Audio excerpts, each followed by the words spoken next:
had always been a pragmatic woman. As a single mother to her 10-year-old son, Max, she had no time for ghost stories or superstitions. The small, 2-story house they moved into was old but affordable, and that was all that mattered. The previous owner had warned her about the basement, but she had dismissed his concerns as nonsense. "It's just an old house," she told Max the night they moved in. "Nothing to worry about." The first few weeks were uneventful. Emily got busy with work. Max settled into his new school, and life seemed to fall into a comfortable routine. Then, one chilly evening, the basement door creaked open on its own.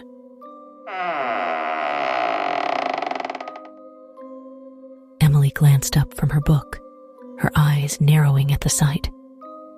"Just a draft," she muttered, getting up to close it.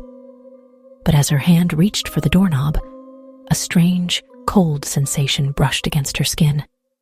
She shivered and quickly shut the door, locking it in good measure. That night, Max woke up, screaming. "Mom! Mom!" he cried, his voice echoing down the hallway. Emily rushed to his room, heart pounding.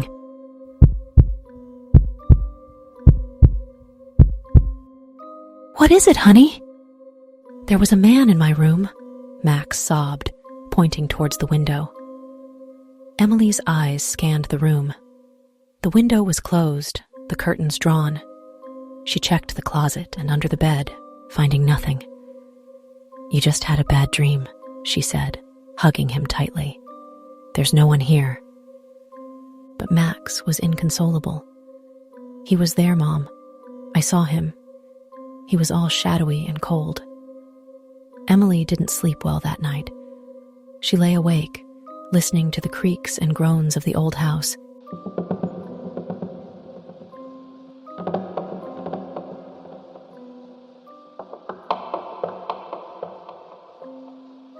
Each one making her heart race. She reminded herself that it was just the house settling, but deep down, she couldn't shake the feeling that something was wrong. The next day, she decided to investigate the basement. She found the key and unlocked the door, hesitating only for a moment before descending the creaky wooden stairs. The basement was dark and damp, filled with old furniture and boxes left by the previous owner. As she explored, she noticed a strange symbol carved into the wooden support beam in the center of the room. It looked ancient, the edges worn smooth over time. Emily traced it with her fingers, a shiver running down her spine. "What on earth is this?" she murmured.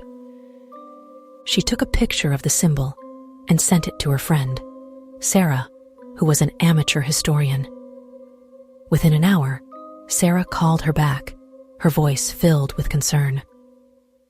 "Emily, that's a warding symbol," she said.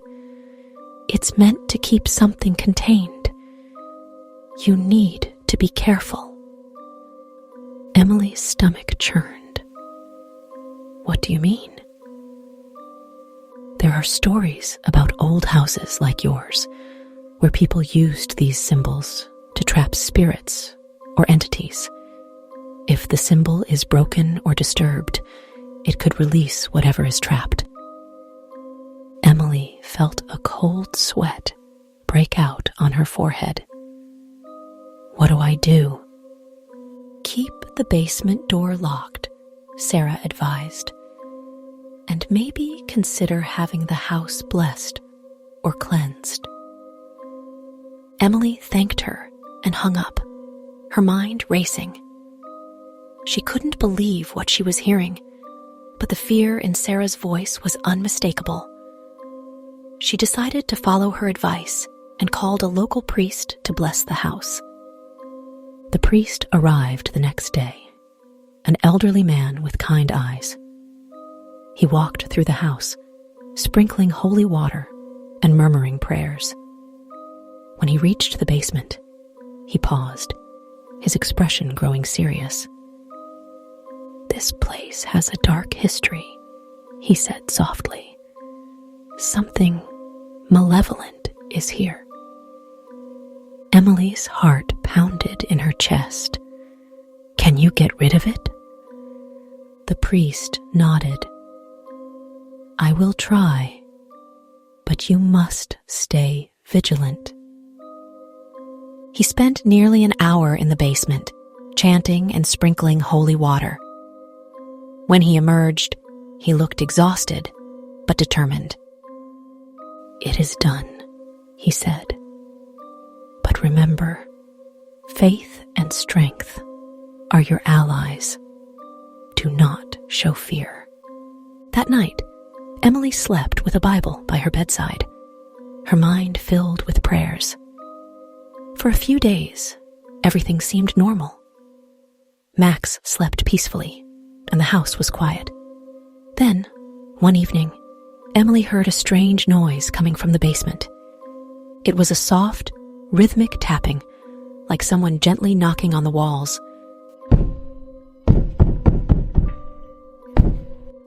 She froze, her blood turning to ice. "Mom?" Max's voice called from the hallway. Emily turned to see her son standing there, his face pale. "I heard it too," he whispered. Together, they stood at the top of the basement stairs, listening to the eerie sound. Emily's hand shook as she held the doorknob. "Stay here," she told Max. "I'll check it out." "Mom, no." Max grabbed her arm, his eyes wide with fear. "Don't go down there." Emily hesitated, torn between her fear and the need to protect her son. Finally, she nodded and locked the basement door once more. "Okay," she said, trying to sound reassuring. "We'll call the priest again tomorrow." That night, neither of them slept. They huddled together in Emily's bed, jumping at every creak and groan. The knocking continued, growing louder and more insistent. By morning, Emily was exhausted, but determined. She called the priest, begging him to return. When he arrived, he looked grave. "I did what I could," he said. "But some forces are too powerful to be banished easily. You may need to consider leaving this house." Emily felt a pang of despair. She couldn't afford to move again. "Is there nothing else we can do?" The priest hesitated. "There is one last thing we can try, but it's risky. We can perform a more intense cleansing ritual. It may agitate whatever is down there." Emily agreed, knowing she had no other choice. That evening, as the sun set, the priest set up candles and incense in the basement, chanting prayers louder and more fervently than before.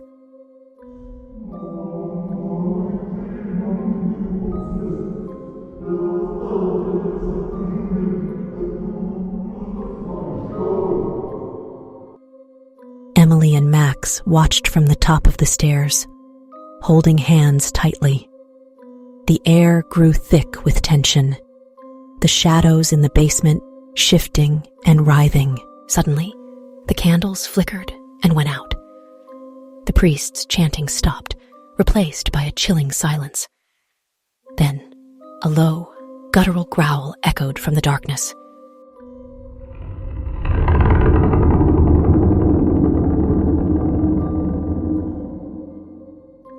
"Get out!" the priest shouted, his voice trembling. "Take your son and leave now." Emily didn't need to be told twice. She grabbed Max and ran out of the house, not stopping until they were in the car. They drove to a nearby motel, where they spent the night huddled together, too scared to sleep. The next morning, Emily received a call from the priest. His voice was weak, but he assured her that the ritual had been partially successful. "The entity is weakened, but not gone," he warned. You must find a way to leave that house." Desperate, Emily contacted a realtor and put the house on the market. It took several weeks, but eventually they found a buyer. Emily didn't mention the basement or the strange occurrences. She just wanted to be rid of the place.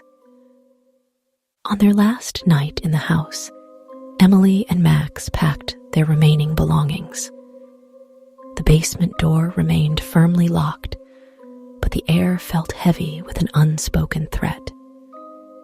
As they loaded the car, Emily felt a strange compulsion to check the basement one last time. She hesitated at the top of the stairs, her heart racing. "Mom, please don't," Max pleaded, sensing her thoughts. But something drew her down, a morbid curiosity, or perhaps a need for closure. She unlocked the door and descended the stairs.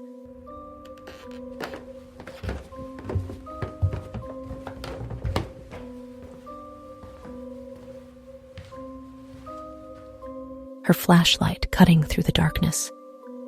The basement was eerily quiet, the symbol on the support beam glowing faintly in the dim light. Emily approached it, her breath coming in short gasps. Suddenly, a cold, shadowy figure emerged from the darkness, its eyes glowing with malevolence. Emily stumbled back, her flashlight flickering.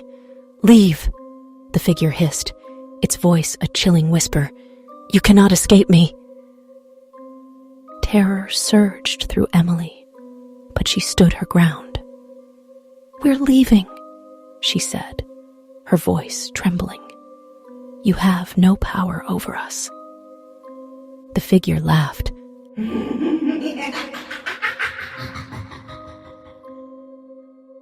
A sound that chilled her to the bone. "You cannot leave," it taunted. "I am bound to this place, but I will find you. I always do."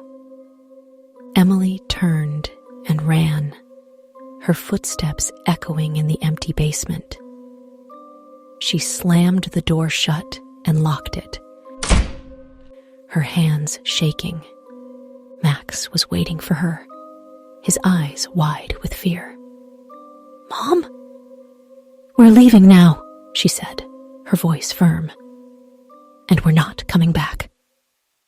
They drove away from the house, the weight of the entity's threat heavy in their minds. Emily knew they couldn't escape its reach, but she was determined to protect her son. Years passed, and they moved several times, always looking over their shoulders. The memory of the house and its malevolent presence never faded. One night, as Emily tucked Max into bed, now a teenager, he looked at her with worry in his eyes. "Do you think it's still following us, Mom?"